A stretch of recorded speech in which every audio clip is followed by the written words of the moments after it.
आप सबके बीच में बहुत जल्दी आने वाली है, तो उन पे भी आप लोग अभी से फोकस करते रहो, क्योंकि फिजिकल एजुकेशन में आपको कहीं दिक्कत नहीं होगी। जो यहाँ पे हम लोगों ने पढ़ा है सारा कुछ वही सेम मैटर होता है, कुछ अलग नहीं होता है। जो हमारे लगभग चैप्टर यहाँ पे होते हैं, सारे चैप्टर फिजिकल एजुकेशन में लगभग हर स्टेट में वही मिलते हैं, कुछ अलग का मिलता नहीं है। बस सिलेबस बनाने का तरीका अलग होता है और कुछ नहीं। क्योंकि जो एलपी जीआईसी की वैकेंसी आएगी उसमें आपके 30 नंबर के जो जीएस वाला पार्ट है, तो उसको भी आपको देखने की जरूरत है, क्योंकि 120, 30, 50 से 150 नंबर होते हैं। तो 150 नंबर में आपको 30 नंबर जो वहां पे होते हैं, अगर वहां पे 15 नंबर भी मिल जाए तो मेरिट में आप बहुत मान के चलो कि आसानी से बहुत ऊपर हो जाते हो। क्योंकि पहला पेपर जो होता है लगभग सबका कॉमन होता है, जो दूसरा पेपर होता है वहां पे बहुत सारे लोग फंस जाते हैं। तो वहां पे आपको अच्छा करने की जरूरत है ताकि दिक्कत आपको होने ना पाए।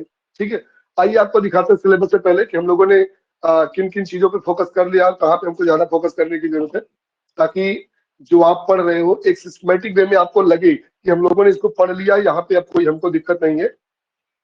जो लोग नए पुराने होंगे वो एक बात समझ भी लेंगे इसी बहाने, ताकि सिलेबस को जब आगे बढ़ाए तो वहां समस्या ना हो कि हम लोगों ने इस पार्ट को छोड़ दिया या इस पार्ट को नहीं छोड़ा। ऐसा कुछ नहीं होना चाहिए।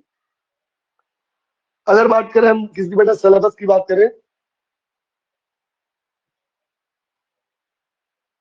सिलेबस की बात करें तो जो हमारा सिलेबस है, ऐसे में क्योंकि हमने कहा कि आज कुछ लोगों ने अगर डाउनलोड नहीं किया हो तो डाउनलोड कर भी लेंगे, अगर डाउनलोड है तो अच्छी बात है। जो अभी हम लोग सिलेबस पढ़ा रहे थे, हमने कहा था एलटी जीआईसी के अनुसार ही चल रहे हैं, और आपको अभी भेज देंगे यूपी टीजीटी वाला भी। तो उससे आप एक बार सिर्फ रिलेट करिएगा कि ये टॉपिक आपको कहाँ पे मिल रहे हैं कि नहीं है। ठीक है, तो यहाँ पे बेटा फिजिकल एजुकेशन की हिस्ट्री हम लोगों ने पढ़ लिया है।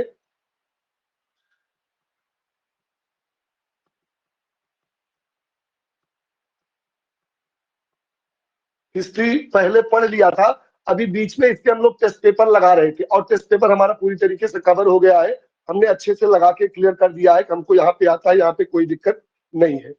अब दूसरे में देखें तो हम लोग सिलेबस के अनुसार ही चल रहे हैं, और हमने कहा कि इसके बाद क्योंकि अपनी साइकोलॉजी लगी है तो साइकोलॉजी को हम यहाँ पे पढ़ रहे हैं।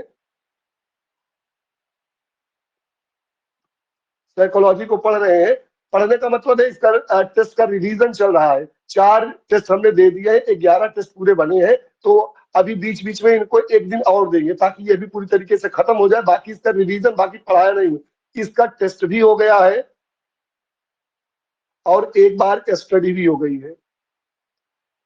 इसका भी सिर्फ टेस्ट हो रहा है, ये स्टडी भी बाकी, इसके बाद स्टडी लगाएंगे इस चैप्टर के बाद। जो चैप्टर अभी पढ़ाएंगे इस चैप्टर के बाद उसको लगा देंगे, तो वहां पे दिक्कत नहीं होगी। अगर तीसरे चैप्टर में देखें तो तीसरे चैप्टर में हमारा ऑर्गेनाइजेशन और सुपरविजन था।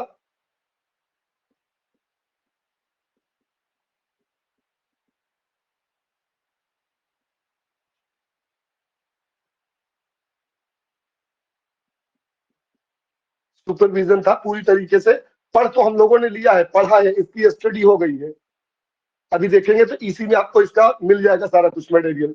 ये स्टडी हो गई क्योंकि टूर्नामेंट वगैरह इसी में, टूर्नामेंट अभी जल्दी में हम लोगों ने पढ़ा है, तो यहाँ पे एक बार सिलेबस में देख लें क्या क्या चीजें है, तो आपकी कवर हो जाएंगी, वहां भी दिक्कत आपको नहीं होगी। मतलब स्टडी भी, इसकी स्टडी हो गई, टेस्ट आपको बाकी टेस्ट भी हम बीच में प्रोवाइड करवाएंगे जब ये वाला टेस्ट खत्म हो जाएगा। तो ऐसे में चौथे टॉपिक पे आए, चौथे टॉपिक पे आए तो जो चौथा टॉपिक हमारा बेटा वो हमारा है एनाटॉमी का है। इसकी भी एक बार हम लोगों ने अभी करंट में क्लास की है, एनाटॉमी एंड फिजियोलॉजी। इस टॉपिक की बात करें तो इसकी जो स्टडी है वो स्टडी हम लोगों ने अभी खत्म की है, इसके थोड़ा पहले से। टेस्ट इसका भी बाकी है, अभी टेस्ट इसका नहीं लगाया गया है, तो टेस्ट इसका बाद में लगाएंगे। ठीक है, तो इसकी, इसके बाद इसका टेस्ट, इसके बाद इसका टेस्ट, इसके बाद इसका टेस्ट, इस तरीके से चलता रहेगा। स्टडी जिनकी हो गई उनको आप देखते जाइए, इनको भी हम लोग रिवाइज करेंगे, लेकिन रिवीजन इनका बाद में होगा। ठीक है, अब अगर अगले टॉपिक पे अपने आए, ये 4 हो गया हमारा। अगर 5वें टॉपिक पे अपने आए, 5वें टॉपिक पे आए तो बेटा एक किन्सियोलॉजी हमारा है।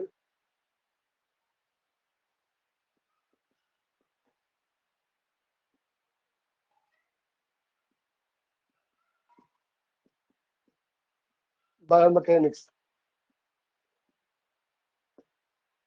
ये वाला टॉपिक है। इसकी, इसका टेस्ट और स्टडी दोनों ही बाकी है। तो दोनों को ही पढ़ाना है, मतलब पूरी तरीके से ये खाली है। आज इसी की चर्चा हम चालू करेंगे यहाँ पे अगले चैप्टर में, ताकि अभी हमारा रिवीजन के तौर पे आ जाए। अगर वीडियो देखना चाहे तो आपको कोई दिक्कत वहां पे ना हो। इसके बाद देखें तो अभी एक चैप्टर हम लोगों ने जल्दी में खत्म किया था और सबके पास लगभग इसका पीडीएफ वगैरह होगा। कुछ लोग इस पे फोन कर देंगे, चलो कोई बात नहीं, ठीक है बेटा। अब इसके बाद अगर देखें तो जो सिक्स चैप्टर पे है, 6 यूनिट पे है, वो हमारा स्पोर्ट मेडिसिन था। इसको भी हम लोगों ने जल्दी में पढ़ा है। स्पोर्ट मेडिसिन, स्पोर्ट मेडिसिन है, कर लिया है और स्टडी भी हो गई है। तो टेस्ट अभी मान के चलिए कि बाकी है, हम सिर्फ स्टडी की चर्चा करेंगे। ये स्टडी हमने करा दी है, टेस्ट अभी क्योंकि इस दौर से आ रहा है तो यहाँ तक भी पहुंचने की जरूरत है हमको, ठीक है। तो ये स्टडी इसकी हुई है, अभी इसका हमें टेस्ट लगाने की जरूरत है, टेस्ट अभी नहीं लगा है।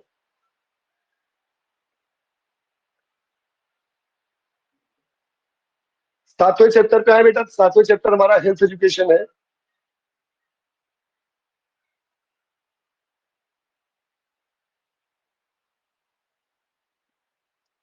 हेल्थ एजुकेशन है। हेल्थ एजुकेशन की बात करें बेटा तो इसकी स्टडी अभी हुई है तुरंत, अभी तुरंत देखेंगे तो नीचे स्टडी मिल जाएगी। इसका टेस्ट बाकी है, तो इसको भी अगर रिवीजन करना होगा तो हम बाद में इसका रिवीजन करेंगे। 7 हुआ। अगर 8वें टॉपिक की चर्चा करें,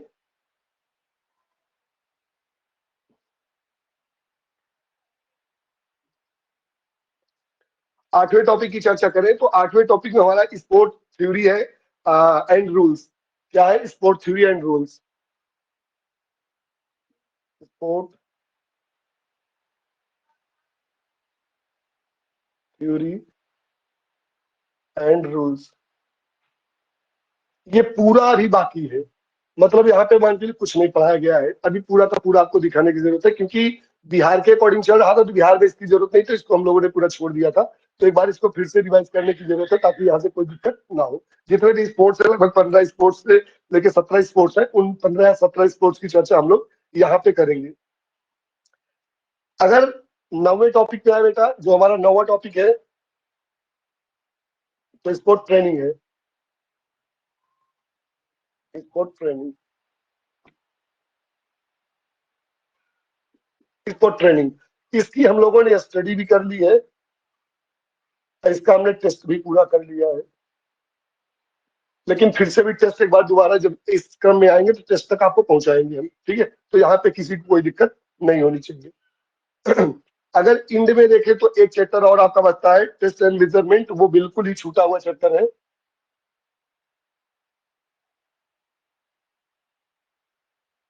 टेस्ट एंड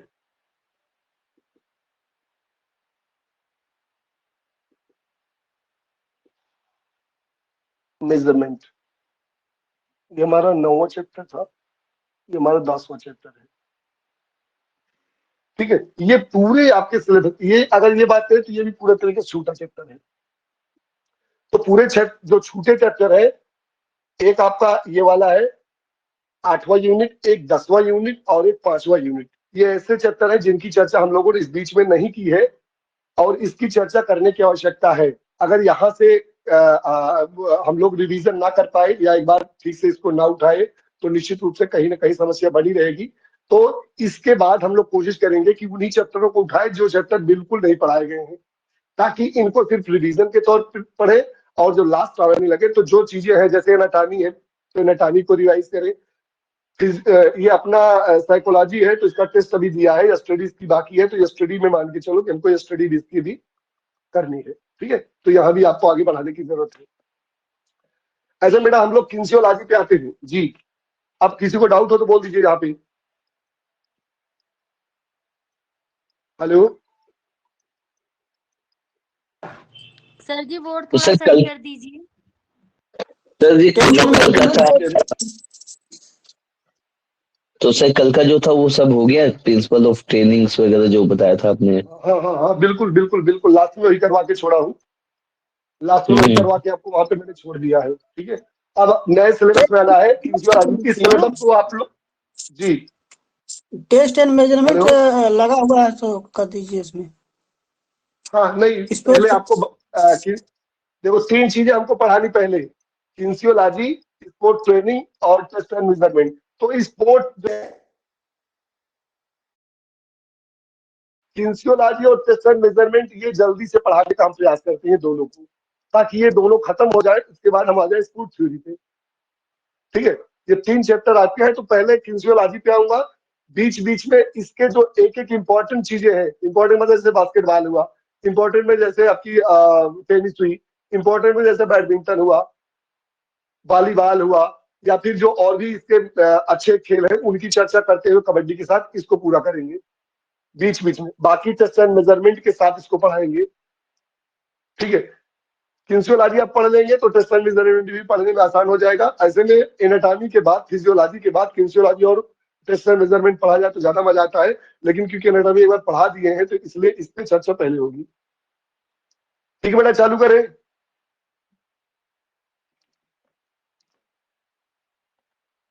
इसको अपने दिमाग में बता लीजिएगा कि इतनी ही चीजें ऑल इंडिया में आपको पढ़नी पड़ती हैं, इनके अलावा कोई भी आपके सिलेबस में कुछ टच नहीं करता है। जब आप टीजीटी का पेपर देने के लिए जाते हो तो किसी भी स्टेट का टीजीटी का पेपर होगा तो इससे ज्यादा वहां पे सिलेबस नहीं बनाया गया है।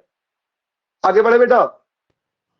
सर इसमें योगा भी होगा क्या सर? योगा योगा योगा तो योगा स्पोर्ट्स में आएगा, इसमें ये इसमें है ना, स्पोर्ट थ्योरी में आ जाएगी योगा। ठीक है ना, आगे बढ़ते बेटा।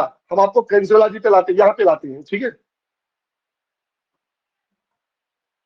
सिलेबस को फर्स्ट पेज पे लिखिएगा, ताकि भविष्य में कभी भी आपसे पूछा जाए कि आप क्या क्या पढ़ते हो। कभी कभी कुछ लोग पूछते हैं ना, क्या आपके क्या है आपके कोर्स में, समझ नहीं पाते हैं। कुछ लोग तो सिर्फ जानते पीटी परेड ही होता है और कुछ होता ही नहीं है। तो जब इनको आप सारा कुछ जानते रहेंगे ना, और वहां पे जब आप बताएंगे कि हमको इन इन फेजों से होकर के गुजरना पड़ता है, या इतने हमको इतनी चीजें पढ़नी होती है, तो फिर उनके दिमाग में यार तो बहुत सारी चीजें पढ़ते हैं, हमको तो पता ही नहीं था। ठीक है, चलिए हम शुरू करते हैं किन्सियोलॉजी।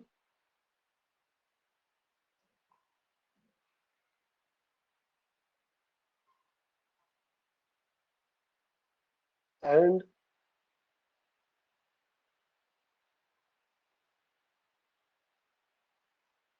The mechanics. ठीक है, यहाँ पे सबसे पहले आपको दिखा दे कि यहाँ पे हम लोग क्या क्या पढ़ेंगे, किन किन पे ज्यादा फोकस होगा, आपके एग्जाम से संबंधित क्या क्या चीजें हैं। तो सबसे पहले बेटा जो किन्सियोलॉजी है ना, किन्सियोलॉजी की हम लोग क्या पढ़ेंगे, उसका अर्थ और परिभाषा पढ़ेंगे। ठीक है, पहला क्या है बेटा, डिफिनीशन।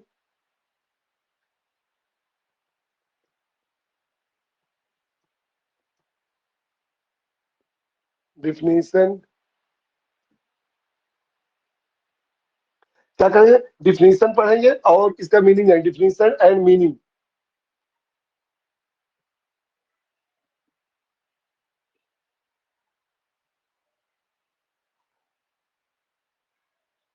किन्सियोलॉजी की, ठीक है, क्या अर्थ और परिभाषा,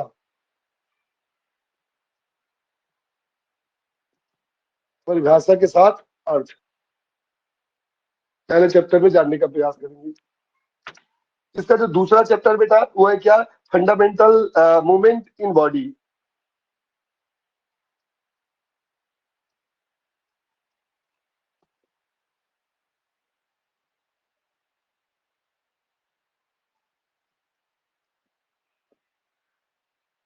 इन बॉडी का मतलब है इन ह्यूमन बॉडी। ठीक है, जो सामान्यतया जो शारीरिक गतियां उनकी चर्चा होगी, सामान्यतया शारीरिक गतियां,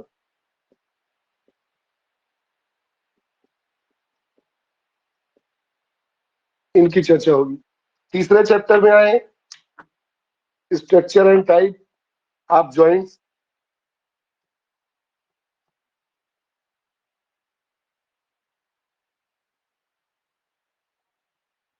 टाइप्स ऑफ जॉइंट। ठीक है, जो जोड़ है, जोड़ों की बनावट एवं प्रकार। इनकी चर्चा होनी है। इसके बाद एक अच्छा चैप्टर आपको मिलेगा न्यूटन्स लॉ।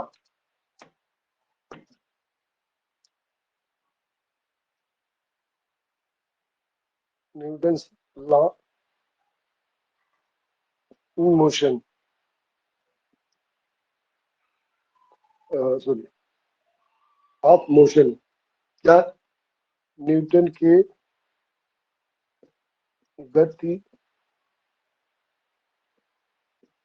के नियम, जो न्यूटन के गति के नियम है उनकी चर्चा भी यहीं पे होनी है। इसके बाद अगला चैप्टर जो होगा वो बेटा लीवर का, मतलब उत्तोलक, उत्तोलक की चर्चा।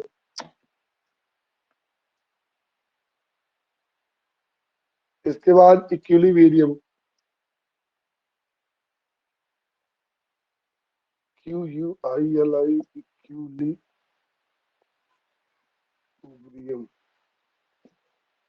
इसको बोलते हैं क्या? संतुलन। संतुलन भी आपके चैप्टर में है। इसके बाद है बेटा सेंटर ऑफ ग्रेविटी,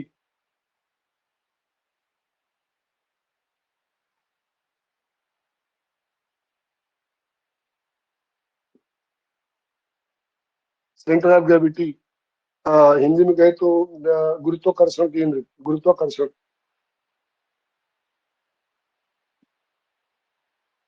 सर ये क्या लिखे हो तीसरा न्यूटन की गति के नीचे क्या लिखे हो? लीवर, LEVER, लीवर, उत्तोलक। इसके बाद बेटा हम लोग पढ़ेंगे फोर्स।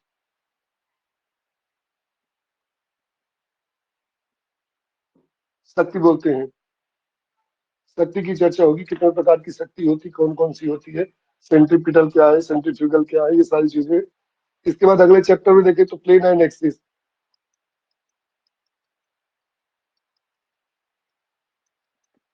प्लेन एंड एक्सिस, धुरी और अक्ष।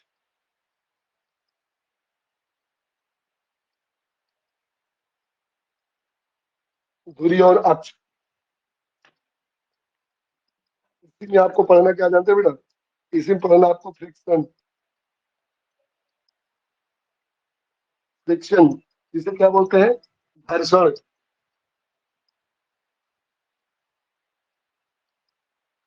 घर्षण, इसी में डिस्टेंस, डिस्टेंस दूरी, इसी में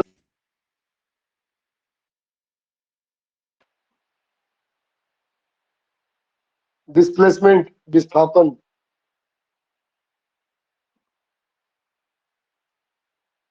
विस्थापन। और इसी में दो चीजें और आपको पढ़नी है, कुछ चीजें जो सामान्यतः आप देख लेते हैं अपने बायोमैकेनिक्स में कि इन्हें क्या क्या बोलते हैं, जैसे स्पीड क्या है, गति, वेलोसिटी, हिंदी में वेग, और इसी में मास,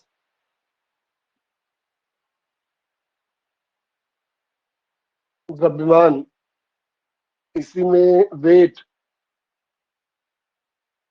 भार, इसी में एक्सीलरेशन,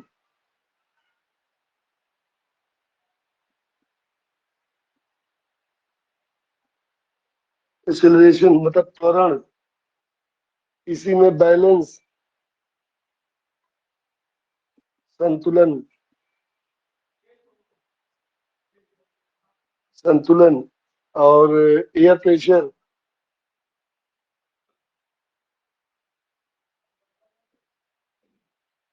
हवा का दबाव। इतनी चीजें आपके इस टॉपिक में है जिनपे हमें जो मेन फोकस करना है उनकी मैं चर्चा कर दूं, जहां पे आपको ज्यादा फोकस करने की जरूरत है। जहां पे बेटा ज्यादा फोकस करना, आप ध्यान दीजिएगा। जैसे एक सबसे मेन टॉपिक आपका ये बनता है, कौन सा?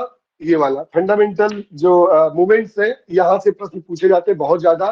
कि गति जो हमारे शरीर में गतियां होती हैं उनकी चर्चा जब होती है तो उनसे प्रश्न पूछा जाता है कि फ्लेक्शन क्या है, एक्सटेंशन क्या है, अबडक्शन क्या है, एडक्शन क्या है, प्लेंटर फ्लेक्शन, ये सारी चीजें जो है आपको यहाँ पे जो लगभग 17 से 19 प्रकार की गतियां हैं उनकी चर्चा यहाँ पे होनी है। जोड़ों की बनावट एवं जोड़, ये भी बहुत इंपॉर्टेंट प्रश्न है, हर बार यहाँ से प्रश्न पूछे ही जाते हैं। ठीक है, 3 प्रकार के जो जोड़ हैं उनकी चर्चा यहाँ पे होनी है। न्यूटन के गति के नियम, ये भी बहुत इंपॉर्टेंट चैप्टर है, यहाँ से भी हर बार प्रश्न पूछा जाता है और स्पोर्ट्स से रिलेट करके पूछा जाता है। लीवर भी बहुत इंपॉर्टेंट चैप्टर है, यहाँ से हर बार प्रश्न कोई ना कोई एक आध पूछ लिया जाता है। इसके बाद अगर ध्यान से देखें तो संतुलन हो गया, सेंटर ऑफ ग्रेविटी हो गई, फोर्स हो गया, लेकिन उसके नीचे एक चैप्टर आपका लगा प्लेन और एक्सिस, यहाँ से भी प्रश्न पूछे ही जाते हैं।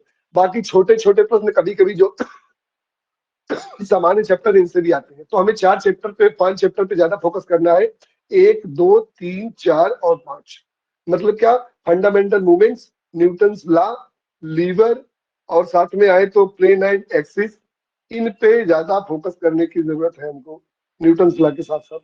ठीक है, तो आइए हम लोग शुरू करते हैं, डिफिनीशन से चालू करते हैं। डिफिनीशन की ज्यादा जरूरत नहीं है, लेकिन थोड़ा सा कभी कभी यहाँ से भी प्रश्न पूछ ले जाते हैं कि जो किन्सियोलॉजी है इसको क्या कहते हैं। किन्सियोलॉजी से पूछे जाने वाले जो अन्य प्रश्न है, किन्सियो का मतलब क्या, लॉजी का मतलब क्या, कौन सा शब्द था, कहाँ से लिया गया था, ऐसे में यहाँ से भी प्रश्न पूछे जाते हैं, तो इसकी भी थोड़ा आवश्यकता पड़ेगी जानने की। ठीक है, ताकि यहाँ पे कोई दिक्कत आप ना हो, और समझना जरूरी है कि किस तरीके से इसको आसानी से समझा जा सकता है। ठीक है, चालू करो बेटा, आगे बढ़ाऊं। यहाँ पे तो कोई दिक्कत नहीं, सिलेबस आपने देख लिया, आधार समझ में आ जाता जब हम सिलेबस देख लेते हैं। सिलेबस देखने का मतलब है कि हम एक बार फिर से समझ गए कि हमको क्या पढ़ना है, कहीं अंधी में तीर ना लग जाए। अगर किन्सियोलॉजी का चैप्टर खुला है या कोई प्रश्न यहाँ से आ गया तो हम किन्सियोलॉजी वाले चैप्टर को खोलेंगे, वहां पे इसका कुछ ना कुछ हल मिल जाएगा। शुरू कर बेटा, आगे बढ़े।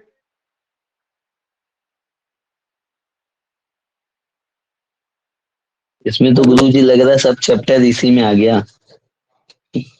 ये बहुत बड़ा चैप्टर है आपके यहाँ का, यहाँ से बहुत सारे प्रश्न पूछे जाते हैं और पूछे जाने वाले प्रश्नों की संख्या है, और मान के चलिए कि सारा कुछ बहुत ही इंपॉर्टेंट चैप्टर होगा। और यहाँ जानते हो, जो सामान्य लोग होते हैं, जो ऐसे फिजिक्स वगैरह थोड़ा सा नहीं पढ़े होते, उनको इस चैप्टर में बहुत दिक्कत होती है। इसीलिए फिजिक्स वाला जो चैप्टर होता है ना, बायोमैकेनिक्स, वो समझ लो कि बहुत इंपॉर्टेंट होता है।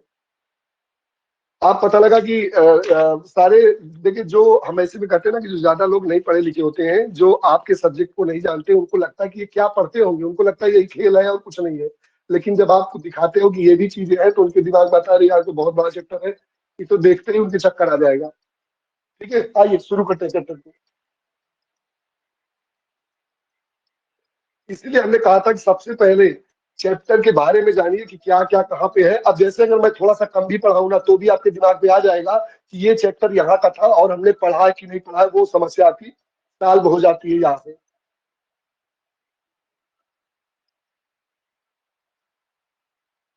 तो पता नहीं कौन है इस पे फोन करता, हमको इतना गुस्सा लगती है कभी कभी।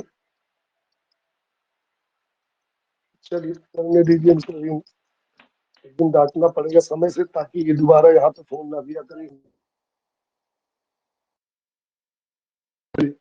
जो शारीरिक शिक्षा में गति विज्ञान है, उसकी चर्चा करते हैं, kinesiology in physical education.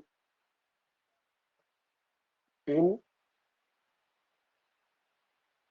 Physical education, हमें फिजिकल एजुकेशन में पढ़ना है कि किन्सियोलॉजी और जो बायोमैकेनिक्स है ये है क्या, इन्हीं की चर्चा होनी चाहिए। एक प्रश्न सामान्यतः पूछ लिया जाता है सबसे पहले, फादर ऑफ किन्सियोलॉजी।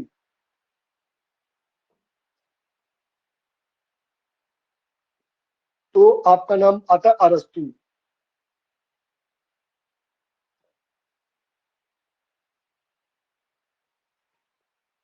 अरस्तु, अच्छा, फादर ऑफ किन्सियोलॉजी के अरस्तु हैं, और अरस्तु किसके हैं? जनक। जल्दी बताएं, एक तो फादर ऑफ किन्सियोलॉजी के हैं, दूसरा और किसके जनक प्राचीन हैं? मनोविज्ञान, चलिए, मनोविज्ञान। प्राचीन मनोविज्ञान के भी, ठीक है, प्राचीन मनोविज्ञान के भी हैं। चलिए, और किसके हैं? नहीं, बायोमैकेनिक्स के शायद नहीं। पेशी विज्ञान। पेशीय विज्ञान बिल्कुल करेक्ट है। जो पेशीय विज्ञान है उसके भी जनक अरस्तु ही है। जो आपकी पेशीय विज्ञान है,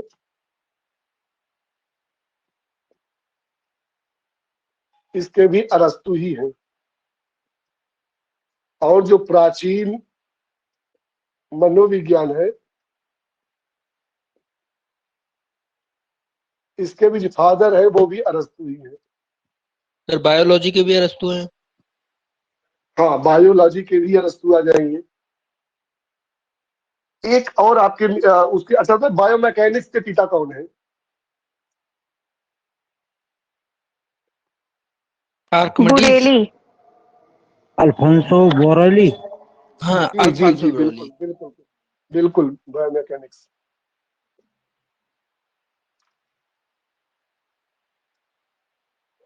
उनका नाम है जीवानी अल्फांसो। वो क्या बोरोली बोलते हैं कि? हाँ, बोरोली बोलते हैं, बोरोली। ये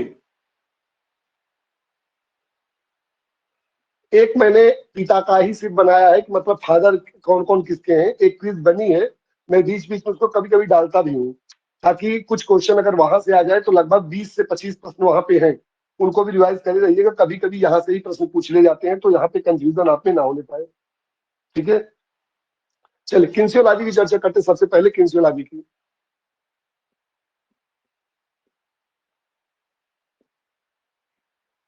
किंसियोलॉजी की तो सबसे पहले मैंने किंसियोलॉजी के पिता लिखा, कौन है बेटा? हमारे अरस्तु जी हैं। दूसरा प्रश्न जो किंसियोलॉजी से आता है वो पूछा जाता है कि जो किंसियोलॉजी है यह किस शब्द से लिया गया है? तो जो किंसियोलॉजी है ग्रीक शब्द है। ग्रीक के दो शब्द, ग्रीक के दो शब्द है बेटा। कौन कौन से? एक है आपका काइनेसिस। पहला कौन सा है? काइनेसिस। और दूसरा क्या है बेटा? दूसरा है लोगस। लोगस, जहां काइनेसिस का मतलब होता है मूवमेंट, मतलब गति, और लोगस का मतलब होता है स्टडी, मतलब अध्ययन। अध्ययन, ठीक है। अगर दोनों को जोड़ लिया जाए तो क्या बन जाता है बेटा? गति का अध्ययन।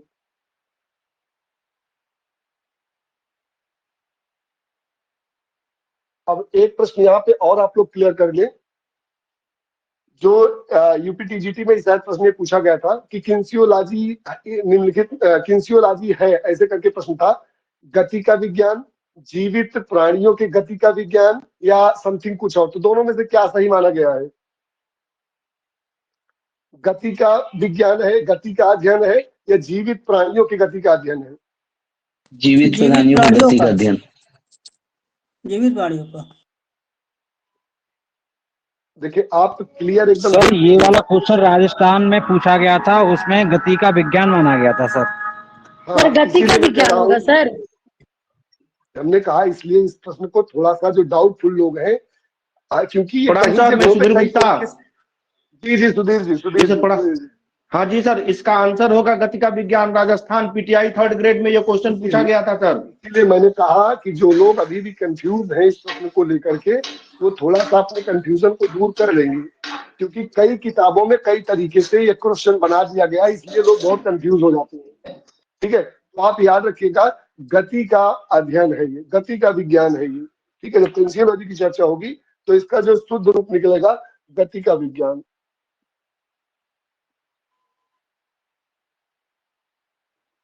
गति का विज्ञान, ठीक है। ये क्या बेटा? या पे किंसियोलॉजी है। अगर अगर इसी में बायोमैकेनिक्स की चर्चा हो,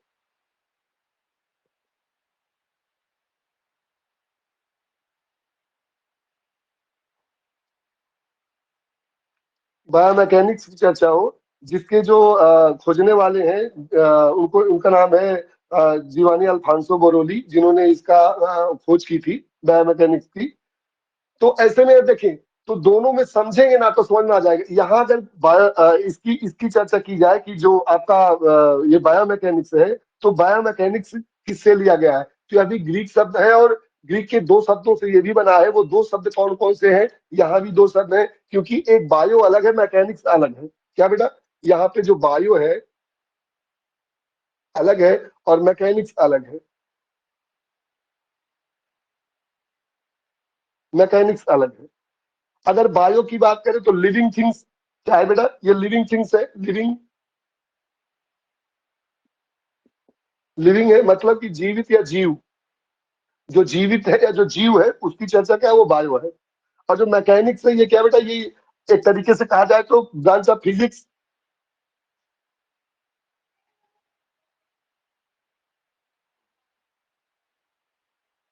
फिजिक्स या कह सकते हैं क्या, यांत्रिकी।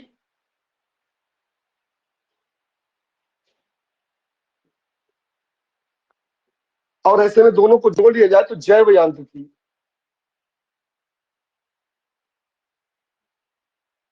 तो जीवित प्राणियों के जीवित जो प्राणी हैं उनमें किस प्रकार से यह जो क्रिया हो रही है, जो मैकेनिक्स क्रिया हो रही है, जो यांत्रिकी हो रही है, जो चल फिर रहे हैं कैसे चल रहे हैं, टेंडन कैसे काम करते हैं, मसल्स कैसे काम करती हैं, या हड्डियां और लिगामेंट्स का क्या रोल है, ऐसे में जब उसका अध्ययन करेंगे तो बायोमैकेनिक्स हो जाएगा।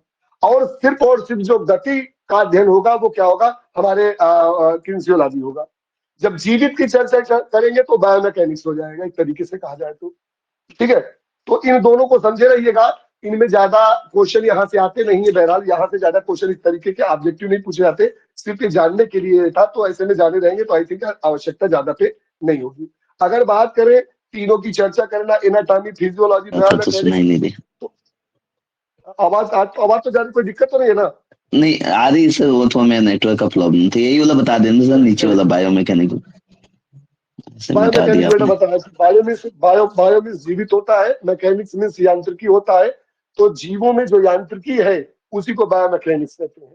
अगर लीवर काम कर रहा है दूसरे प्रकार का, तीसरे प्रकार का समथिंग जो भी लीवर लग रहा है, तो हाथ ये जो आपका इस तरीके से है, ये हाथ पे जो क्रिया हो रही है उठाने मोड़ने वाली कैसे हो रही है, यही क्या है आपका बायोमैकेनिक्स है। क्योंकि जीवित प्राणियों में जब इस क्रिया को हम देखते हैं तो वो बायोमैकेनिक्स के अंतर्गत इसकी सारी चर्चा होगी। तो बायोमैकेनिक्स में हम वो सारी चीजें पढ़ेंगे जो जीवित प्राणियों से संबंधित हमारी क्रियाविधि होनी है। सर एक क्वेश्चन पूछना था, यहाँ पूछ लूं? जल्दी जल्दी जल्दी थोड़ा सा सर, जैसे डंबल के साथ हाथ को मोड़ना और फैलाना, ये फ्लेक्शन में कौन सा आता है? हाथ को मोड़ना फैलाना तो नहीं आएगा ना? अभी अभी बस यही पूछ रहा था। तो कोई दिक्कत नहीं बेटा, ये कोई अभी ये इसको तो हमें पढ़ाना ही है। तो अभी नहीं ठीक है सर, वो बता रहे थे तो मैं इसलिए पूछ लिया। ठीक है मैं आने वाला हूँ वहां पे। ठीक है, जहाँ पे जो क्वेश्चन है तो मजा वहां पे आएगा। अभी 2 मिनट रुक गया बेटा, उसको पहुंचने वाले। ठीक है, देखिए तो हमने क्या कहा, यहाँ पे जो 4 वर्ड है आपके, जो 4 शब्द आपको देखने को मिलते हैं, चारों शब्दों का जो एक अलग का मतलब निकलता है, उनकी जरूरत है। एक यहाँ पे आप देखते हैं किनेसियोलॉजी, किनेसियोलॉजी। दूसरा आप देखते हैं बायोमैकेनिक्स।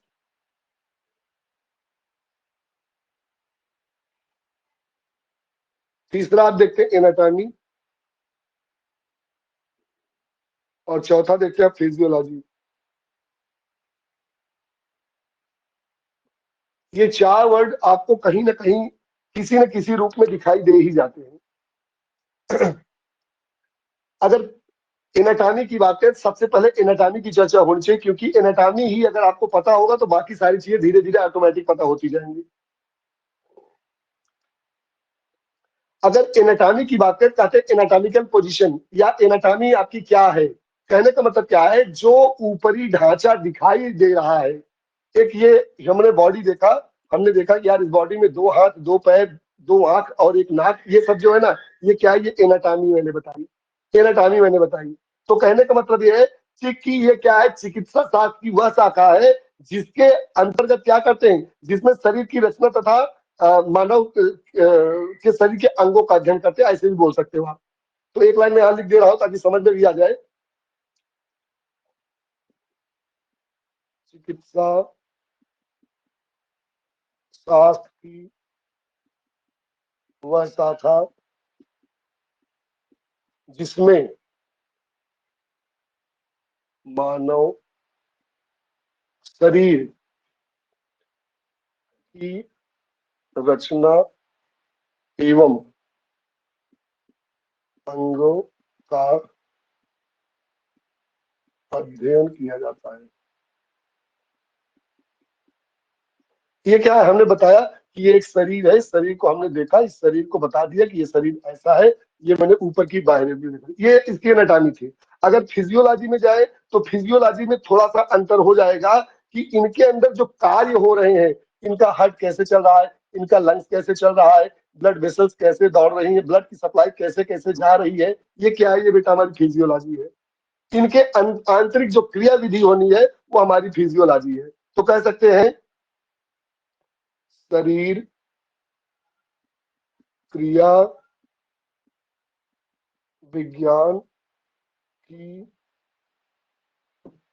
वह शाखा क्या है, शरीर क्रिया विज्ञान की वह शाखा है जिसके अंतर्गत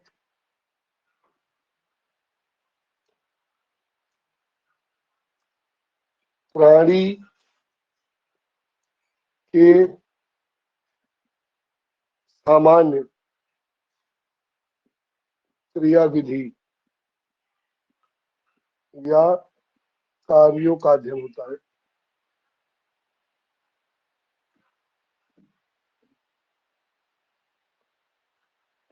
उसकी जो क्रिया विधि है, जब उसका अध्ययन करेंगे तो आपका ये हो जाएगा सीधा सीधा।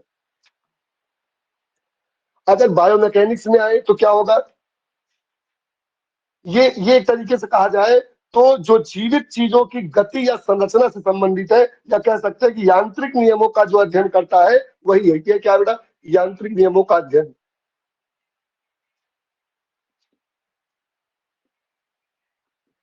जीवित प्राणियों में अध्ययन।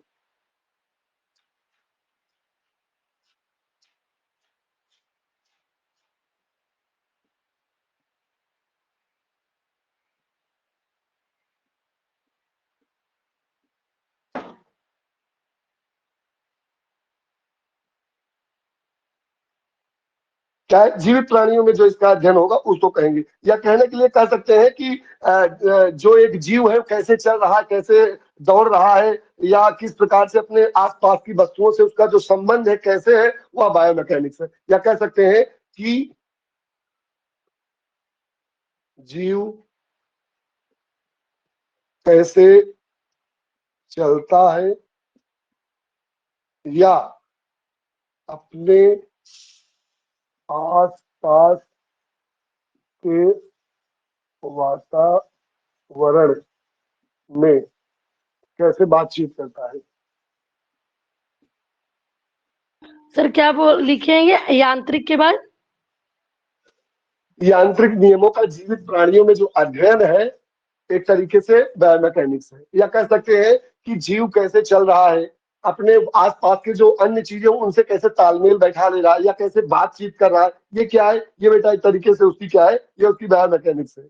अगर किन्सियोलॉजी की बात की जाए तो ये क्या कर सकते हैं कि विज्ञान की वह शाखा जिसके अंतर्गत ह्यूमन बॉडी के मूवमेंट या मोशन के बारे में स्टडी करता है। किन्सियोलॉजी क्या है, ह्यूमन बॉडी, या कह लो कि जो सीधा सीधा कह लो कि जो मोशन है, जो गति है, अब वो भी किसके लिए, क्योंकि हम यहाँ फिजिकल एजुकेशन में पढ़ रहे हैं तो जीवित प्राणियों में। या कह सकते हैं कि यह विज्ञान की वह शाखा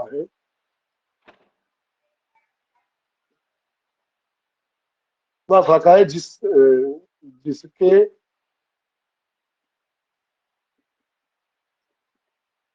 जिसके अंतर्गत क्या होता है, ह्यूमन बॉडी। बेटा माइक बंद रखो थोड़ी देर के लिए। ह्यूमन बॉडी के मूवमेंट या मोशन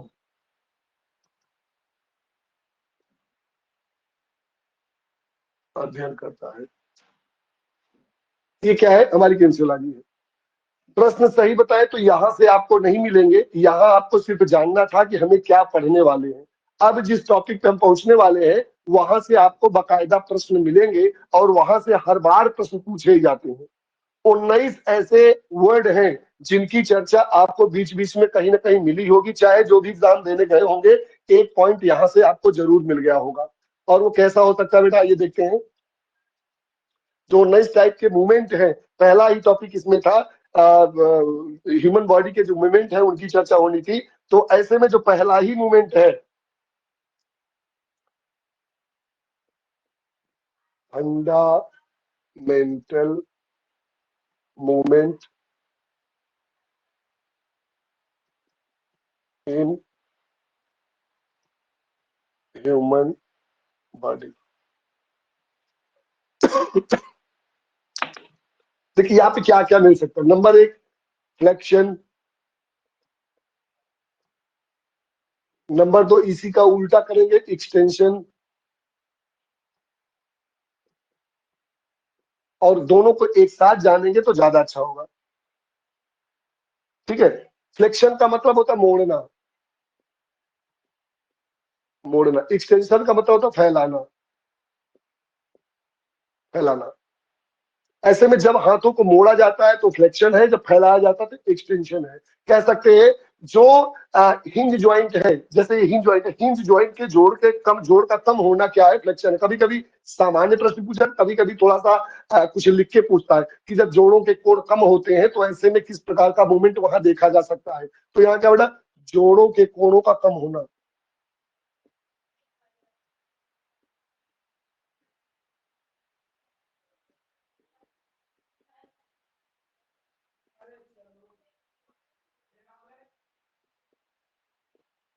जोड़ों के कोणों का कम होना। और दूसरा एक्सटेंशन में क्या है, यहाँ जोड़ों के कोणों का ज्यादा होना।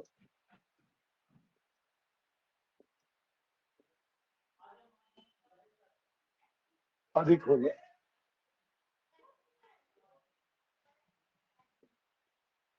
ये फ्लेक्शन था बेटा, ये एक्सटेंशन है। अगर इसी पे तीसरी मूवमेंट की चर्चा करें तो क्या बेटा, एक अडक्शन होगा, एक अबडक्शन होगा। तो अबडक्शन देखिए, अबडक्शन, और जो चौथा है अडक्शन है, ADD।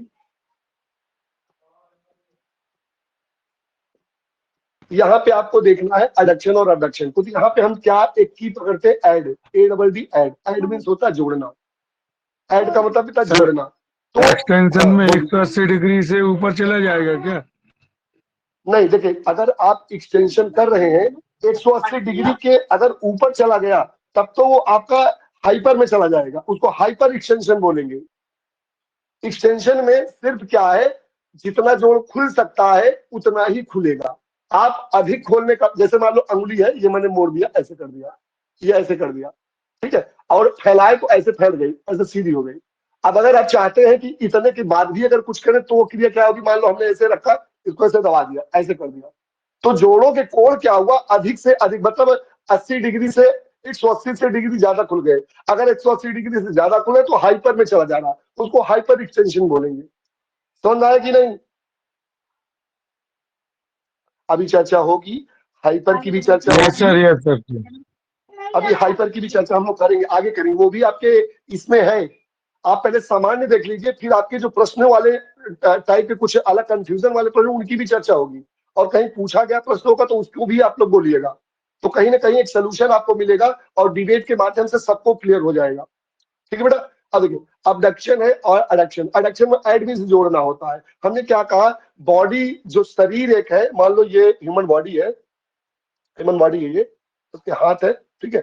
ऐसे में हाथ क्या है, एक सामान्य एकदम चिपके हुए हैं, ऐसे में जो सामान्य क्रिया होती है सावधान की मुद्रा में, सावधान की मुद्रा मान लो है, तो ऐसे में सबका एक लाइनर में व्यक्ति जो है एक लाइनर खड़ा हुआ है, ऐसे में उसके बॉडी का जो मूवमेंट है कुछ भी नहीं है, सामान्य दिशा में, या कह लो कि ऐड है, जुड़ा है, ये सब एक तरह से सही दिशा में जुड़ा है।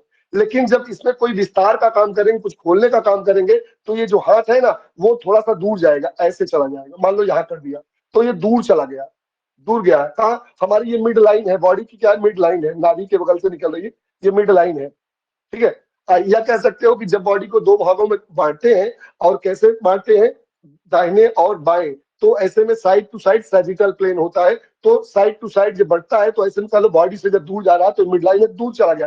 तो दूर जाने को तो चाहे याद करें ना कहे, लेकिन नजदीक जब इसको लाएंगे तो ऐड करेंगे, ऐड करेंगे। तो ऐड का मतलब होगा जोड़ना, मतलब नजदीक लाना। अगर अडक्शन से हमको याद ही आ जाता है कि शरीर की मिडलाइन से अंग का नजदीक आना, लिख सकते हैं क्या, या जोड़ना। जोड़ना थोड़ा सा बहुत अच्छा वर्ड नहीं इसके लिए, इसलिए कह सकते हैं शरीर की मिडलाइन से अंग को नजदीक लाना, नजदीक लाना। हमने नजदीक लाया, मिड लाइन, ये मिड लाइन हमारी बीच है, दो भागों में कट रही तो मिड लाइन होगी, ठीक है। ऐसे में नजदीक ला दिए तो ये क्या हुआ, हमारा एडक्शन हो गया। जब ये एडक्शन समझ में आ गया तो अबडक्शन अपने आप समझ में आ जाएगा कि शरीर की मिड लाइन से क्या अंग को क्या करना है, दूर ले जाना। तो एडक्शन से ऐड हम कवर कर लिए तो अबडक्शन अपने आप क्लियर हो गया। तो यदि की पॉइंट कहीं ना कहीं समझ में आ जाती है, यहाँ पे कोई दिक्कत किसी को होती नहीं, आसानी से हो भी जाता है। इसके बाद जब हम जाते हैं पैरों पे जाते हैं, पैर के पंजों पे जाते हैं, तो प्लैंटर फ्लेक्शन और डोर्सी फ्लेक्शन, ज्यादा कंफ्यूजन लोगों को थोड़ा सा होता है क्योंकि फ्लेक्शन दोनों जगहों पे लगा है।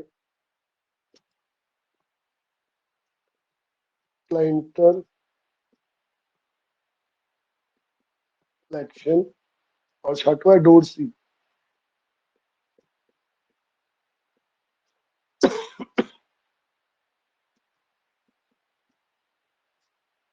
यहाँ देखने का देखिएगा तो समझ में आ जाएगा। हमने कहा एक प्लैंटर फ्लेक्शन है, एक डोर्सी फ्लेक्शन है। फ्लेक्शन का मतलब ही होता है कुल मिलाकर क्या, फ्लेक्स करना, मोड़ना। एक्सटेंशन का मतलब फैलाना। हमने फ्लेक्शन और एक्सटेंशन पढ़ा था, लेकिन यहाँ दोनों फ्लेक्शन लगा हुआ है, तो यहाँ पे हमको जानने की जरूरत है प्लैंटर का मतलब क्या है, फ्लेक्शन का मतलब क्या है। तो जब यहाँ पे देखें तो जो डोर्सी है और प्लैंटर है, प्लैंटर में जो बड़ा वर्ड है, क्योंकि समझने में कभी कभी दिक्कत होती, जो लोग ऐसे में स्पोर्ट्स से नहीं जुड़े हुए हैं या कह लो जिन लोगों के पास फिजिक्स का थोड़ा सा कम अनुभव है, तो लोग कीवर्ड से याद कर लेते हैं। और उन्होंने कहा प्लैंटर का मतलब ज्यादा, ज्यादा वर्ड इसमें देखें 1 2 3 4 5 6 7 वर्ड लगे हैं, 7। फ्लेक्शन इसमें, लेकिन डोर्सी इसमें प्लैंटर। डोर्सी का मतलब इसमें कम है, 1 2 3 4 5 वर्ड से डोर्सी बना है और 1 2 3 4 5 6 7 वर्ड से प्लैंटर बना। तो प्लैंटर का मतलब फैलाना, मतलब लंबा करना, जोड़ों के कोणों को ज्यादा करना। जैसे अगर ये इसका क्या होता, एंकल होती, एंकल होती, तो एंकल को अगर ऊपर उठाता, अगर ये एंकल को ऐसे करता, ऐसे करता, तो इसका मतलब जोड़ों के कोण कम हो रहे हैं यहाँ के, ठीक है, जोड़ों के कोण कम हो रहे हैं यहाँ के। तो कम का मतलब जो इसमें कम वाला है वो वाला जाएगा ना डोर्सी। डोर्सी का मतलब मोड़ना।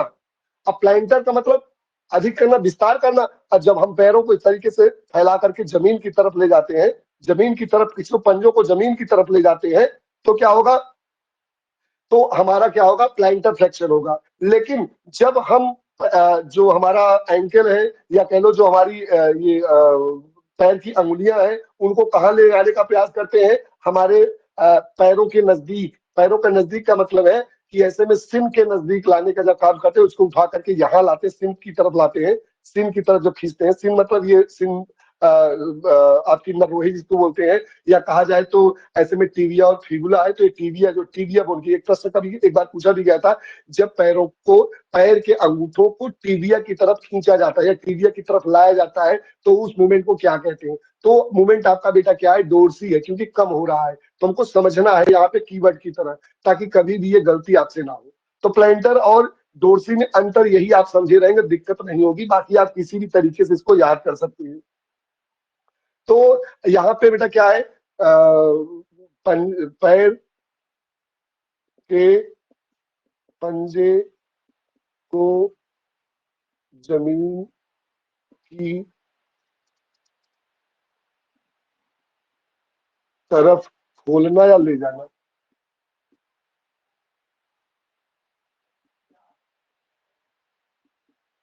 खोलना या ले जाना, ठीक है। पैर के पंजे को जमीन की तरफ खोलना या ले जाना। इसमें जमीन तो खोलना, ऐसे खोल दिया, ये कर दिया, ये जमीन की तरफ ले गए। दूसरा क्या, डोर्सी फ्लेक्शन में पैर के पंजे को कहाँ पे, अपने ऐसे लिख लीजिए ज्यादा ठीक है, पैर के पंजे को, चाहे इसको कह दे कि ऊपर की तरफ ले जाना, और चाहे तो इसको कह दे कि ऊपर उठाना, या कह दो सीधा सीधा टीबिया की तरफ ले जाना। ये टीबिया आपकी है, ये टीबिया बोन है आपकी। तो पैर के पंजे को टीबिया बोन की तरफ ले जाना या खींचना।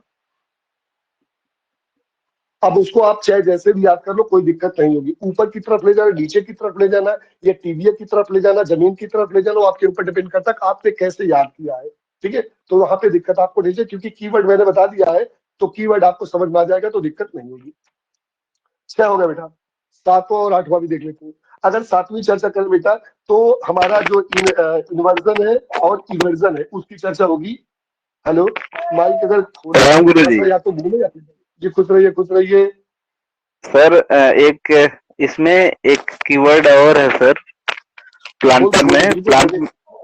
प्लांट मीन्स पौधा होता है सर, तो पौधा हमेशा ऊंचाई पे होता है। जब उसको उचक के पाएंगे हम लोग ना, जब उचकाते हैं तो उंगली हमारी नीचे जाती है और एड़ी ऊपर जाती है, तो ऐसे हो सकता है आराम से। जी जी जी, कह सकते ये भी याद कर सकते। डोर मीन्स दरवाजा होता है, दरवाजा बंद करते हैं तो ऐसे पैर जो ऊपर करते हैं तो बंद होता है ना, तो डोर्सिफ्लेक्शन वो हो। बिल्कुल बिल्कुल बिल्कुल। हाँ देखिए, हमने कहा कीवर्ड अपने तरीके से भी आप बना सकते, कोई दिक्कत नहीं है, लेकिन जो कीवर्ड बनाए वो आपको समझ में आना चाहिए बस, है ना। तो देखिए, एक है बेटा इन्वर्जन और दूसरा क्या है, इवर्जन।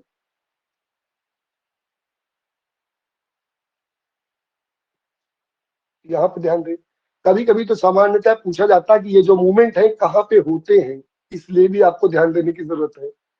प्लैंटर फ्लेक्शन, डोर्सीफ्लेक्शन, इन्वर्जन और इवर्जन, ये जितने भी मूवमेंट हमने बताए ना, ये सब के सब एंकल पे, ये चारों मूवमेंट हमारे एंकल पे होते हैं, एंकल पे होते हैं। अब यहाँ पे एक वर्ड आया है इन्वर्जन और इवर्जन। तो इन्वर्जन में देखें तो जो हमारी कनिष्ठिका है ना, मतलब जो हमारी छोटी वाली उंगली है पैर की, जब वो जमीन की तरफ ले जाएंगी, मतलब कि अंगूठे को ऊपर उठाना ऐसे ऐसे, या कह सकते हैं कि जब आप खड़े हैं या आप किसी स्थिति में हैं, तो ऐसे मान लो आपका पैर जमीन पे है, पैर को इस तरीके से उठाना, ऐसे करना, इन्वर्जन और इवर्जन। या कहना कि अंगूठे को जमीन की तरफ जब ले जाएंगे, क्या है इसमें, अगर देखें लिख सकते हैं, अंगूठे को जमीन की तरफ ले जाना, ये इसमें क्या है, अंगूठे को जमीन की तरफ ले जाना।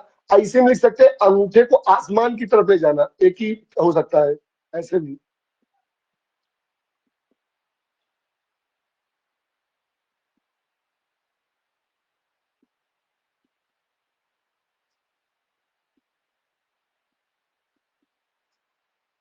ये अंगूठे को आसमान की तरफ ले जाना, अंगूठे को जमीन की तरफ ले जाना। अभी आपको डिपेंड करता है कि आप कैसे इसको आसानी से याद कर लेते हैं, ताकि आपको दिक्कत ना हो। समझ में आया कि इन्वर्जन और इवर्जन समझ में आया कि नहीं। पैर का अंगूठे पे आप जाइए, जो पैर का अंगूठा है, अगर उसको आसमान की, जैसे आपने ये रखा है, आपने ऐसे उठा दिया, ऐसे उठा दिया, ऐसे उठा दिया, तो क्या हुआ, आपका इन्वर्जन हो गया। और इसी को जब आप ऐसे करके ऐसे उठा दिए, ऊपर की तरफ ऐसे दबा दिए, ऊपर की तरफ उठा दिए, ये वाला उठा दिए, अंगूठे को जमीन की तरफ कर दिए, या ये कनिष्ठिका को आसमान की तरफ ले गए, इसी में आप जोड़ सकते थे अंगूठे को आसमान की तरफ ले जाना या कनिष्ठिका को आसमान की तरफ ले जाना। अब वो आपके ऊपर डिपेंड करता है आप उस कैसे याद कर ले रहे हैं। तो इन्वर्जन और इवर्जन करते हैं तो इसी तरह सर इन मतलब अंदर होता है, पैर के तलवे को अंदर अंदर ले जाना इन्वर्जन हो जाएगा, और बाहर ले जाना ये भी ठीक है। इवर्जन। हाँ, ये भी ऐसे भी कर ले, बिल्कुल। इन्वर्जन मींस अंदर होता है ना सर, तो जी जी जी, हाँ, इन मीन्स अंदर होता है। तलवे को जब अंदर की तरफ खींचते हैं, तलवे को जब अंदर की तरफ खींचेंगे, इसका मतलब है कि आप अंगूठे को ऊपर की तरफ ले जाएंगे, तब इन्वर्जन होगा, और उसी का विपरीत इवर्जन हो जाएगा। तो आप ऐसे भी याद कर सकते हैं। हमने कहा कि मूवमेंट आप जानिए, मूवमेंट पे अपनी टिप्पणी कीजिए, तो बिल्कुल कंफ्यूजन आपका नहीं होगा, कंफ्यूजन दूर होगा। 8 हो गया बेटा, 7 हो गए, 8 हो गए। 9वें पे आते हैं। 9 रिट्रैक्शन और 10वां है प्रोट्रैक्शन।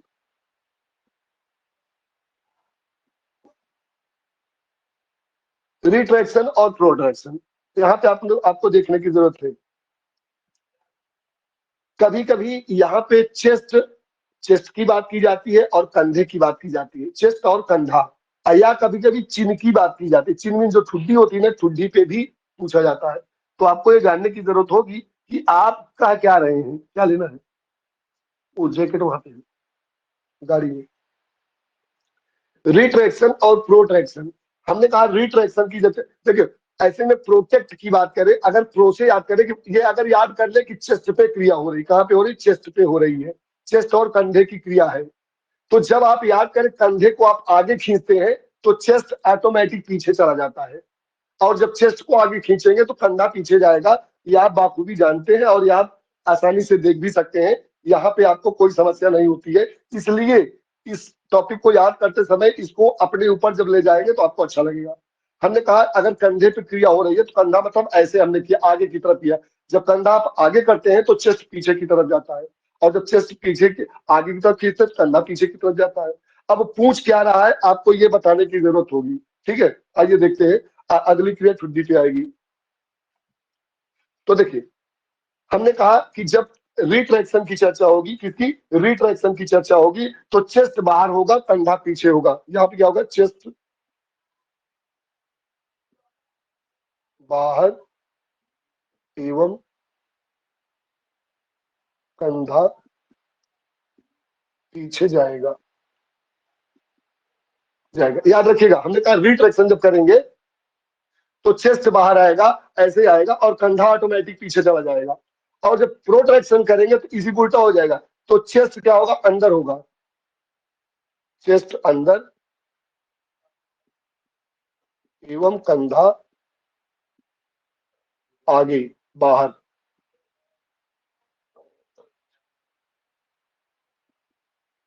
और इसको एक तरीके के एक याद करने का तरीका और अच्छा था, हमने इसको कहा था प्रो से याद, तो प्रोटेक्ट करना। प्रोटेक्शन का मतलब प्रोटेक्ट करना। प्रोटेक्ट करने का मतलब है कि हम कौन सी चीज प्रोटेक्ट करते हैं, तो सबसे जो ज्यादा इंपॉर्टेंट हमारे लंग्स है और हमारा क्या, हार्ट है।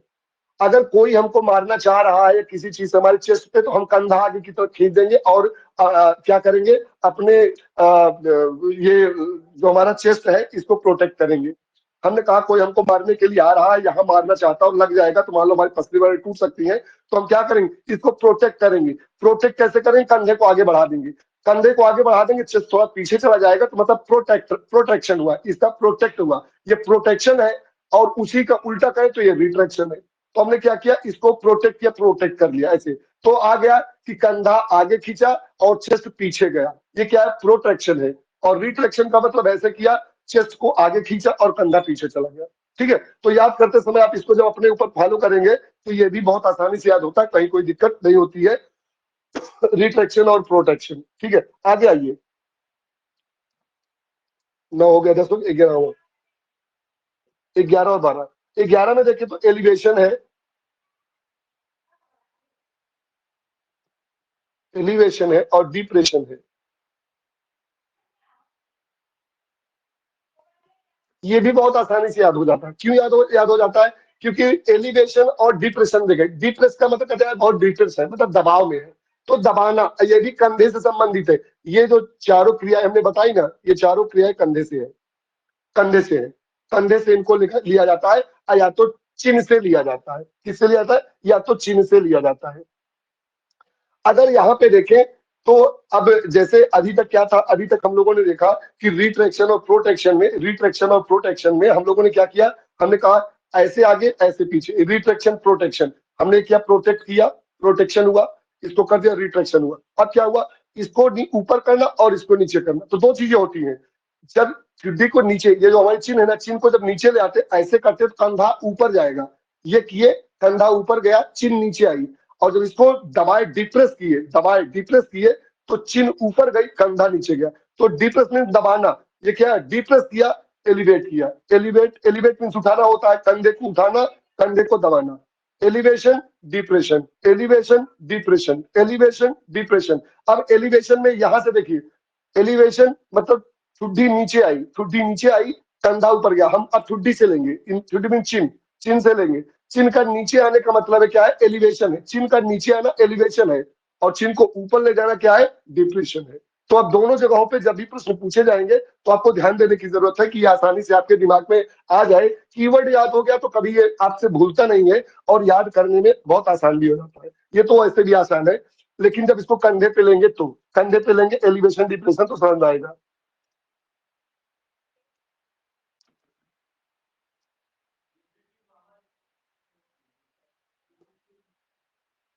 कंधे को ऊपर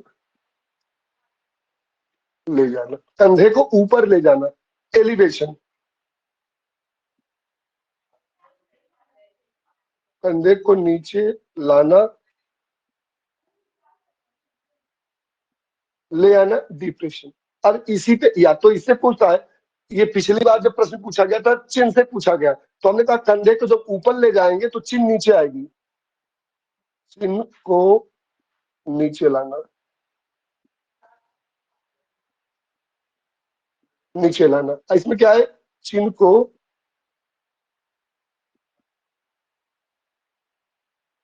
ऊपर लाना ले जाना। आई थिंक समझ में आ गया होगा दोनों प्रश्न, चाहे जैसे पूछे आपके दिमाग से उतरेगा नहीं, मतलब आ जाएगा। अब देखिए दो चीजें और यहाँ पे देख लीजिए। अब जब आप इस क्रिया को हाथों में ले आते हैं, कलाई पे लाते हैं या पूरे हाथों पे ले आते हैं, तो यह क्रिया देखने को मिलती है। ऐसे में 13 और 14 ये क्या बेटा, एक सुपाइनेशन है। क्या है, एक सुपाइनेशन, एक प्रोनेशन।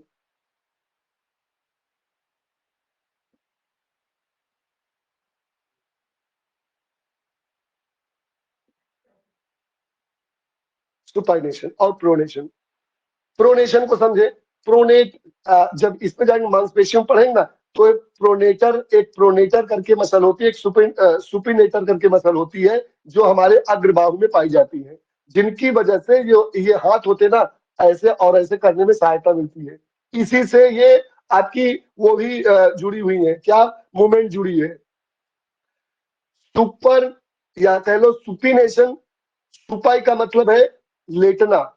लेटता आदमी कैसे है, तो सीधी सी बात है, आदमी जब लेटता है तो उसका सारा फेस ऊपर होता है, ये सारी क्रिया ऊपर होती है ऐसे करके, ये लेटने की पोजीशन है, ऐसे आदमी लेटता है। तो क्या है, सुपाइन या सोना, सोना कैसे, ऐसे सोता है। तो ऐसे में क्या होगा, बॉडी के सारे जो ऑर्गन है वो कैसे होंगे, आसमान की तरफ होंगे, आसमान की तरफ होंगे। पैर आसमान की तरफ होंगे, चेस्ट आसमान की तरफ होगा, पेट आसमान की तरफ, लंग्स आसमान की तरफ, आंखें मुंह आसमान की तरफ होगा। सर इसी में ना प्रोनेशन सुपिनेशन, भीख मांगने की स्थिति और आशीर्वाद देने की स्थिति। अभी समझ लीजिए तो अपने आप समझ में आ जाएगा। तब चाहे जो भी ऊपर करेंगे वो अपने आप आ जाएगा। सुपर से याद करिए, सुपर का मतलब होता है, कहते सुपर या ऊपर, सुपर का मतलब ऊपर, जो ऊपर होता है वही सुपर होता है। तो ऊपर, जब भी शरीर का कोई भी भंग, कोई भी अंग ऊपर मतलब आसमान की तरफ होगा तो सुपिनेशन होगा, और उसके अपोजिट सब प्रोनेशन में आएगा। तो ऐसे में अगर देखें, जब प्रोनेशन की चर्चा कर रहे हैं तो इसका मतलब यह है कि हाथ अगर जमीन की तरफ होगा तो प्रोनेशन होगा, हाथ आसमान की तरफ होगा तो सुपिनेशन होगा। तो जब आशीर्वाद की स्थिति होगी, आशीर्वाद देते समय हाथों की स्थिति क्या है, प्रोनेशन है। और उसके अपोजिट क्या हो जाएगा, जब भीख मांगते समय,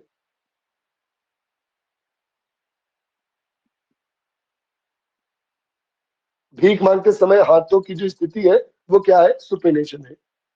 अब इसको जरूरी नहीं कि यहीं से प्रश्न पूछे, शरीर के किसी भी अंग से इस प्रश्न को पूछ सकता है, शरीर के किसी भी अंग से इस प्रश्न को लाया जा सकता है। जैसे भीख मांगना, कुश्ती में चित्त की पोजीशन, ये सब सुपिनेशन के उदाहरण है। प्रोनेशन में आप उसी का उल्टा कर दोगे। जैसे बालासन अगर पूछा जाए, क्या बालासन, बालासन में शरीर की कौन सी स्थिति होती है, प्रोनेशन की सुपिनेशन, तो प्रोनेशन, क्योंकि जो बच्चा सोता है ना तो चेहरे को नीचे, पेट को नीचे करके सोता है, कमर को ऊंचाई पे ऊपर करता है, ये बालासन है।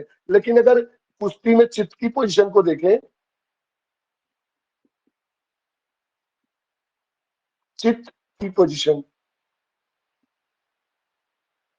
ये जो कुश्ती में चित्त की पोजीशन है वो सुपिनेशन है। और जब इसी को हम बालासन में ले जाते हैं, योगा में देखते हैं कि जो बच्चा जब सोता है तो किस पोजीशन में होता है, तो प्रोनेशन की पोजीशन में होता है। तो समझ में आया कि नहीं?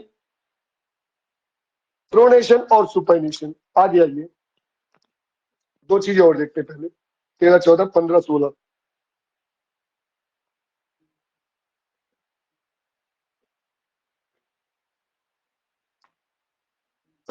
15, 16 एक होता है बेटा रोटेशन।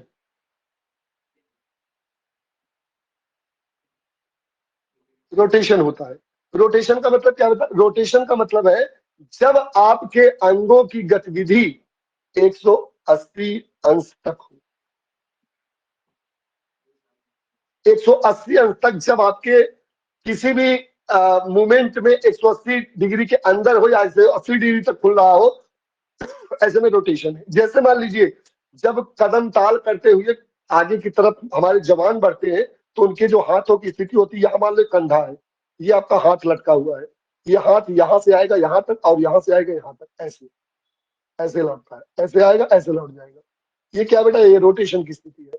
अगर यही स्थिति घूम के वैसे गोल गोल ऐसे पूरा घुमा देता, क्योंकि ये क्या है? बॉल एंड सॉकेट मूवमेंट है, तो ज्वाइंट है, तो ये ज्वाइंट क्या है? सभी दिशाओं में गति कर लेता है। अगर इसको गोल गोल घुमा के ऐसे लेके चले आते, ऐसे कर देते, तो ये रोटेशन बन जाता, मतलब कि सॉरी सर्कमडक्शन हो जाता।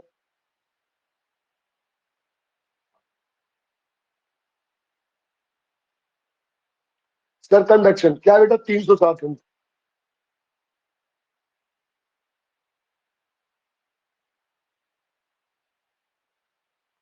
जब हमारे अंगों की जो गति होती है 360 डिग्री तक हो जाती है, तो ऐसे में क्या होगा? सर्कमडक्शन होगा, अदरवाइज रोटेशन होगा। एक और इसी में देख ले, 17वीं पोजीशन में देखें तो एक पोजीशन और आपको देखने मिल सकती है, हाइपर की। हाइपर की, हाइपर का मतलब ये होता है अधिक। आपने देखा होगा हाइपो और हाइपर। हाइपो का मतलब कम होना और हाइपर का मतलब अधिक होना। तो जब हाइपर एक्सटेंशन की बात होगी,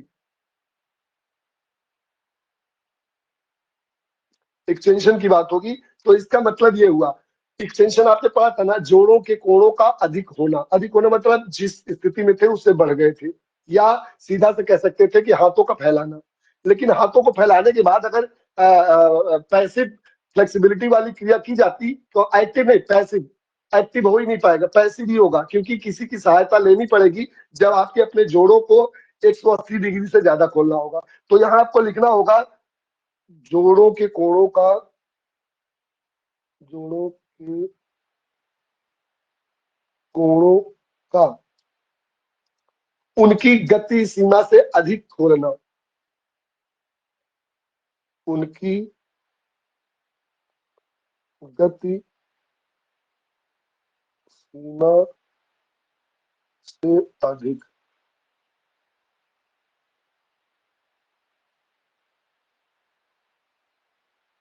जब अधिक खोला जाएगा बेटा तो होगा हाइपर एक्सटेंशन होगा। बाकी अपवर्ड रोटेशन, डाउनवर्ड रोटेशन तो वो सेम है कि जैसे हाथों के कंधे हैं या सामने से ऊपर की तरफ ले जा रहे तो क्या हो रहा, हाथ के कंधों को सामने से नीचे की तरफ ले जा रहे तो क्या होगा, नीचे ला रहे डाउनवर्ड रोटेशन होगा, ऊपर ले जा अपवर्ड रोटेशन होगा। ठीक है, तो अपवर्ड रोटेशन और डाउनवर्ड रोटेशन वो रोटेशन के भाग आ जाएंगे, रोटेशन के दो भाग, अपवर्ड और डाउनवर्ड। ठीक है, तो इस क्रिया विधि को भी रोटेशन में आप क्या लिखे? 180 अंश तक जी तक के बाद क्या लिखे? आप मैंने उससे छोड़ दिया था, आप उसको समझने के लिए मैंने छोड़ा था कि जब रोटेशन का मतलब है जब आपकी हाथों या पैरों या किसी भी अंग की जो गतिविधि है 180 डिग्री तक ही खुले, 180 डिग्री से ज्यादा ना खुल रहे हो, मूवमेंट उनका इतना हो रहा हो, तो वहां पर रोटेशन होगा। अगर उसे ज्यादा खोल ले रहे हैं 360 मतलब वो पूरा खुल जा रहा है, गोल गोल हो जा रहा है, वो सर्कमडक्शन है। जैसे देखिए हमने कहा मैं यहाँ खड़ा हूं, मुझे ये इस तरीके से हाथों को ऐसे बढ़ाना है, ऐसे करके ये बढ़ रहा हाथ ऐसे, तो ये जो सामने से यहाँ तक जा रहा है और ये सामने से आ रहा है, ये रोटेशन का भाग है। अगर मैं इसी को उठा करके ऐसे ले आ दूं, ये कर दूं, तो क्या 360 डिग्री तक ये घूम जाए, ये क्या बेटा इस सर्कमडक्शन का भाग हो जाएगा। ठीक है, तो रोटेशन में ही सर्कमडक्शन लगा है। जब हम लोग मूवमेंट को पढ़ते हैं ना, तो जो 4 टाइप के ज्वाइंट्स ऑफ मूवमेंट है, जब आगे उनकी चर्चा होगी ज्वाइंट्स ऑफ मूवमेंट में, तो हम वहां बताएंगे कि सरकमडक्शन में कौन कौन सी मूवमेंट आती है, रोटेशन में कौन कौन सी मूवमेंट आती है, बाकी जो ग्लाइडिंग मूवमेंट है उनके कौन कौन से भाग है, और एंगुलर की। तो जो 4 टाइप की मूवमेंट है ना, एंगुलर मूवमेंट और ग्लाइडिंग मूवमेंट, साथ में आपके रोटेटरी या रोटेशन जिसे बोलते हो, और सरकमडक्शन मूवमेंट, ये 4 टाइप की जो मूवमेंट है इनके अंदर ये सारी मूवमेंट आ जाती है। तो वहां पे आगे जब अगले चैप्टर पे आएंगे तो इसी में सारा कुछ बता देंगे, ठीक है। और कोशिश कल की जाएगी कि ज्यादा से ज्यादा यहाँ के टॉपिक खत्म कर दिए जाए। और सर मुझे एक चीज में कंफ्यूजन है, पूछूं सर, एक कंफ्यूजन है, पूछूं। ट्रांसवर्ड प्लांटर और एक हॉरिजेंटल होता है ना बॉडी को लेके, उसको बता दीजिए। अभी आप बैठे हैं ना तो उसको बता दीजिए। बस बेटा थोड़ा सा वेट करो, प्लेन और एक्सिस का बहुत बड़ा पार्ट है, बहुत मजेदार है, बिना कहे वो सारी गतिविधि आपके सामने आएंगी, आपको कहना नहीं पड़ेगा ये, ठीक है। ये प्लेन और एक्सिस का जो पार्ट है, याद करो, अभी बाकी होगा बाद में। कोई बात नहीं प्रियंका जी, मन में इच्छाएं होनी चाहिए जानने की क्या हो रहा क्या नहीं हो रहा है, ठीक है। हॉरिजॉन्टल क्या है, प्लेंटल क्या है, नहीं सर, क्वेश्चन में कंफ्यूजन थोड़ा क्या, ट्रांसवर्स क्या, बिल्कुल बिल्कुल होना चाहिए। मन में जब ये स्थितियां आएंगी तो कहीं ना कहीं सारी चीजें क्लियर होंगी, वहां पे देखिए, ठीक है बेटा। सुनिए, केवीएस का पेपर मैं एक लगा रहा हूँ, आप लोग केवीएस 2015 वाला पेपर सॉल्व करने का प्रयास कीजिएगा। देखिएगा कि केवीएस में टीजीटी के सब पेपर है, और टीजीटी के पेपरों से ही सारी चीजें क्लियर होती हैं। जितने भी टीजीटी और पीजीटी टाइप के पेपर हैं उन्हीं को मैं बनवा रहा हूँ ताकि आप सबके सामने आए तो आपको आसान हो जाए। कोशिश आप करिए कि आप कितना अच्छा कर पाते हो, ठीक बेटा। बोलो सर, आवाज जा रही है हमारी क्या? बिल्कुल बिल्कुल आ रही बेटा आपकी आवाज। हाँ सर, मैं क्या पूछ रही हूँ, क्या अब हमारी क्लास 7:30 से ही चलेगी? क्योंकि रोज हाफ आवर में हमारा छूट जा रहा है क्लास।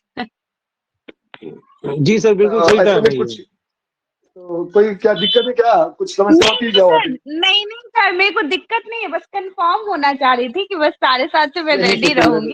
बेटा 7:30 से रेडी रहा जाए। क्या है ना कि रात बहुत बड़ी होती है, दिन बहुत छोटा होता है, और जैसे 5 बजता अंधेरा हो जाता है फिर 2 घंटे इंतजार करना बड़ा मुश्किल होता है कि अब क्या करें। और तब तक जानते हो जो होम मिनिस्ट्री है खाना जब बना लेती है ना, तो फिर ये होता है अगर खाना नहीं खाओगे तो रख के सो जाएंगे, तो वहां भी थोड़ा ध्यान देने की जरूरत है। नहीं सर, एक्चुअली 7:30 बजे से रहेगी, इसीलिए कंफ्यूजन हुआ कि आज है भी कि नहीं। हाँ बस वो कंफ्यूज हो जा रहे हैं हम लोग, और कोई दिक्कत नहीं है सर। 7:30 रखो बेटा, आई थिंक बहुत अच्छा टाइम है। सच में बहुत अच्छा। तो थोड़ा सा आधे घंटे पहले मैसेज कर दीजिए कि 7:30 से रहेगा। क्लियर रहेगा, 7:30 से ही रहेगा, वो क्लियर ही है अब। और दूसरी चीज, यहाँ पे हम लोग ना समय के अनुरूप अगर व्यवस्थाएं बनेंगी तो अगर आधा घंटा कभी ज्यादा भी हो गया तो कोई दिक्कत किसी को नहीं होगी। अगर वहां ज्यादा हो जाएगी, 10 बज जाएगा ना, तो आधे लोग घर के सो जाएंगे खाना खा के, क्योंकि मॉर्निंग में सबको जल्दी उठ के भागना होता है। तो थोड़ा सा बाकी आप लोगों के पास पर्याप्त समय है, कल से कोशिश की जाएगी वहां पे आप सबको कोई दिक्कत नहीं होगी। कोशिश मैं करूंगा कि